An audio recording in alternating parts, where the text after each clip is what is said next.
Saya Nur Fauzia Rabbani dengan NIM 2502 113 0074. Kali ini saya berkesempatan untuk mengunjungi Museum Sono Budoyo yang menyimpan warisan sejarah dan budaya yang tak ternilai harganya.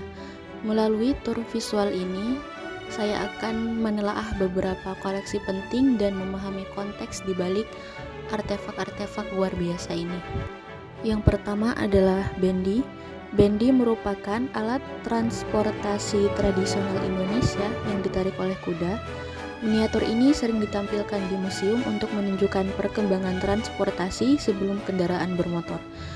Miniatur ini sering ditampilkan dan bereplika kereta kecil berkursi dua roda ditarik oleh seekor kuda. Tempat duduk penumpang di dalamnya saling berhadapan.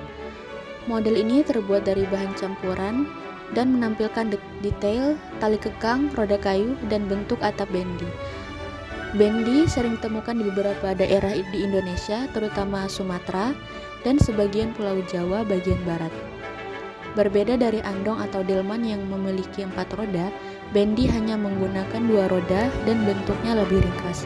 Fungsi sejarah menjadi bukti perkembangan alat transportasi sebelum era mobil. Peran budaya sering digunakan dalam kegiatan masyarakat, pasar tradisional, hingga upacara adat.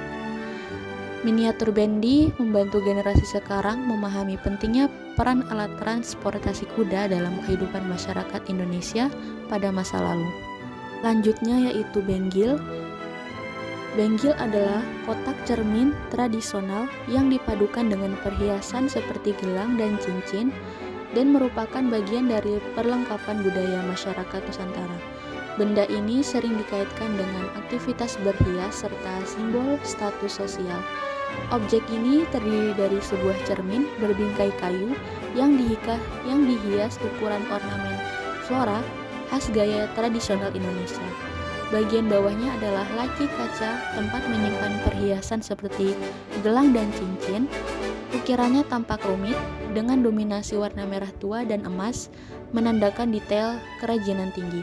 Kotak berhias seperti ini biasanya berasal dari budaya Jawa atau Bali yang memiliki tradisi ukuran kayu kuat. Perhiasan seperti binggel dan cincin umumnya dipakai sebagai simbol status, harta keluarga, dan bagian dari busana adat dalam acara penting seperti pernikahan atau upacara adat. Dan memiliki fungsi memberikan gambaran tentang gaya hidup, peran perempuan, serta estetika zaman dahulu. Bukan hanya sebagai alat berhias, tetapi juga representasi kekayaan budaya, keterampilan seni ukir, dan nilai estetika masyarakat Nusantara pada masa lalu. Miniatur gerobak atau pedati. Gerobak atau pedati adalah alat transportasi tradisional yang sudah digunakan sejak zaman dulu di berbagai daerah di Indonesia. Pada awalnya, gerobak muncul sebagai solusi untuk memindahkan barang-barang hasil pertanian dan juga sebagai kendaraan untuk berpergian di wilayah pedesaan. Gerobak biasanya ditarik oleh hewan seperti sapi, kerbau, kambing, atau bahkan kuda, tergantung daerah dan kebutuhannya. Bahan utama gerobak adalah kayu dengan roda besar yang kuat agar bisa berjalan di tengah tanah atau jalur yang belum rata. Dalam sejarah kehidupan masyarakat Jawa dan Nusantara, gerobak memegang peran penting karena menjadi sarana mobilitas utama sebelum masuknya kendaraan bermotor. Gerobak mempermudah petani membawa hasil panen dari ladang ke rumah atau ke pasar. Selain itu, pedati juga sering dipakai sebagai kendaraan berkeluarga untuk melakukan perjalanan jauh sebelum tersedianya jalan modern. Selanjutnya ada miniatur sepeda laki-laki dan perempuan. Sepeda mulai dikenal di Indonesia sejak masa Hindia Belanda pada akhir abad ke-19. Awalnya, sepeda merupakan barang mewah yang hanya dipakai oleh pejabat kolonial, bangsawan, dan kaum elit. Seiring waktu, sepeda semakin menyebar dan akhirnya menjadi alat transportasi populer yang dipakai masyarakat umum. Sejarah sepeda sendiri berasal dari Jerman, tempat sepeda 2 roda pertama kali ditemukan. Kemudian, teknologi sepeda berkembang pesat di Eropa, termasuk Belanda. Karena Indonesia dulu merupakan jajahan Belanda, maka model sepeda Belanda sering disebut sepeda ontel yang menjadi paling dikenal dan digunakan di Nusantara. Ada 2 model utama, sepeda laki-laki biasanya memiliki batang rangka atas yang lurus dan tebal. Rangka ini dirancang agar kuat untuk menahan beban lebih berat dan cocok untuk aktivitas yang lebih kasar. 2. Sepeda perempuan.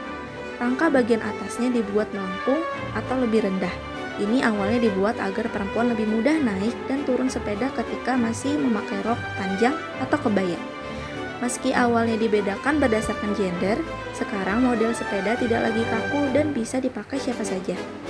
Sepeda menjadi bagian penting dalam sejarah transportasi Indonesia karena murah, praktis, tidak membutuhkan bahan bakar juga, dan digunakan oleh masyarakat dari berbagai kalangan, mulai dari petani, pelajar, hingga pegawai. Miniatur sepeda yang ditampilkan di museum tersebut menggambarkan bentuk klasik sepeda Belanda yang dulu sangat populer di Indonesia.